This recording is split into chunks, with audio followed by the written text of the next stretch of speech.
Vi skal forklare lidt om en rentelinje. For at forklare lidt om en rentelinje, så skal vi starte med et eget koordinatsystem. Det gør jeg nu. I koordinatsystemet der har vi to akser.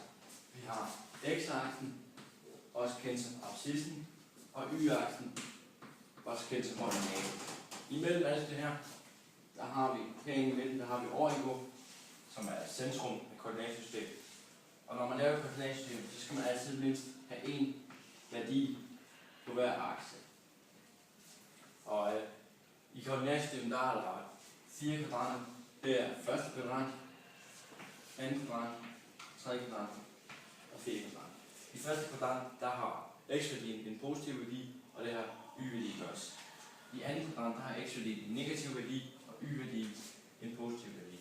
I tredje kvadrant der har de begge to en negativ værdi, og i fjerde kvadrant der har x en positiv værdi, og y en negativ værdi. Yes. Så en rette linje, det er en funktion, der bare går direkte igennem, som der har sådan en lige linje. Og funktionen kan kaldes ø lige med a, plus med b. Hvor b er skæringspunktet, hvor den skærer hen på y-aksen. Så hvis den rette linje den går igennem her, så vil b være den punkt, eller hvad det tal, som den skærer i. Og a-aksen er hældningstal for linjen. Så hvis man gik 1 ud og 1 op, eller ikke 1 op, men a op, så ja, eller okay, det er dårligt tegnet. Hvis man gik 1 ud, og så er det a op, så ja, så fik man a. Og man kan også finde det ved, at hvis man tog linjen her og gik 1 ud, så vil der være en vinkel her. Den kan vi kalde for b. Så, og hvis vi gik 1 ud, og så 1 op, eller a op, så kan vi finde a ved at bruge tangent, da vi har en retvinkel trekant. Så tangent til v er lige med a divideret med 1.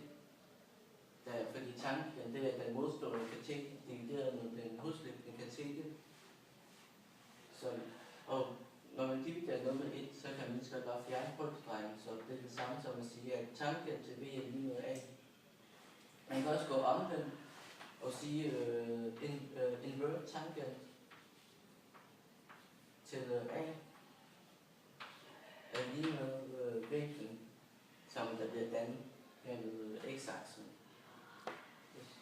Nu har jeg fortalt lidt om nogle linjer. Nu vil jeg fortælle jer, hvordan man beregner linjen, afstand mellem to punkter. Så skal vi bruge et nyt koordinatsystem igen. Og det er det samme med x-aksen og y-aksen igen. Så hvis vi starter med at sætte nogle værdier her, 1, 2, 3, 4, og nogle værdier op her. Og så sætter vi nogle forskellige punkter. Vi skriver punkternes værdier op. Vi har en x-værdi, den skal, vi siger, den er 1, og en y-værdi, den er også 1. Så her punktet, det har vi her. Så skal vi have et punkt nummer 2. Der kan vi så gå 3 hen på x-aksen og 2 op på y-aksen. Så har vi 2 punkter. Og afstand mellem de 2 punkter her, den beregnes ved afstandsformlen, som hedder AB er lige med kvadratbrøden af parentes anden x-værdi minus første x-værdi plus anden, eller parentes anden y-værdi minus første y-værdi. Og det hele her, det skal stå i anden. Sådan her.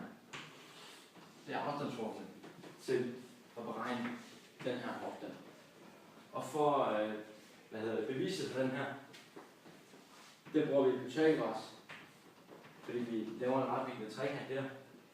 Og der går vi, den beviset for det her, det er y2, som er afstanden herfra og hertil minus y1, som er, min fejl x, som er afstanden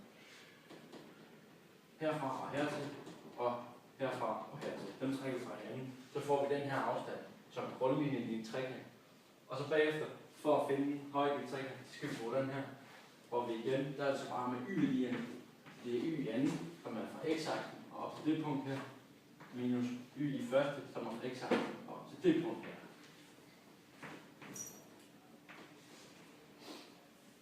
Og så får vi så, det sætter man så i lige.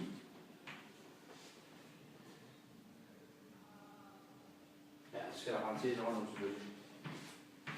Så får man de forskellige lige, altså man skal forestille sig, det er den hosting til og den målstående. Og så har vi hypotenusen her, som er helt som er det, vi gerne vil finde.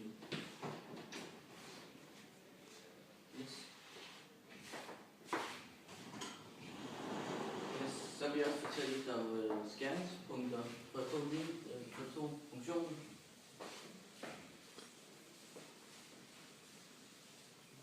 Yes. Man kan finde to funktioner og skæringspunkter, hvis man har en plus eller hvad, skal vi sige, 4. Hvis man har to funktioner i hvert fald. Ja, det er næsten helt. Yes. Og det man kan gøre, det er bare til ligningen som to ligninger med to ubekendte.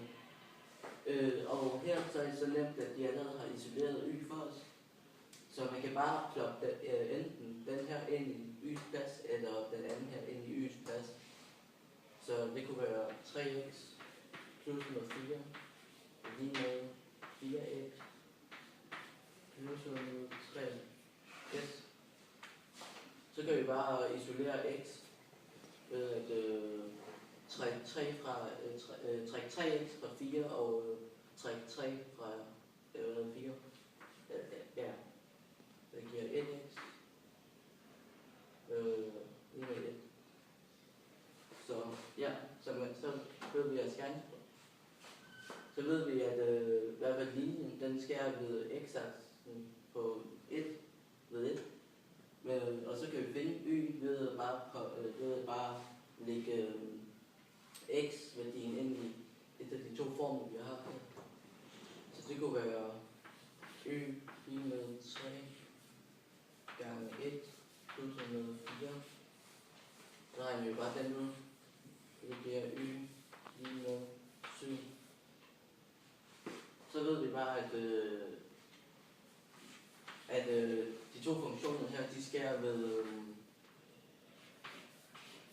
1,7. Altså ved 1, hvor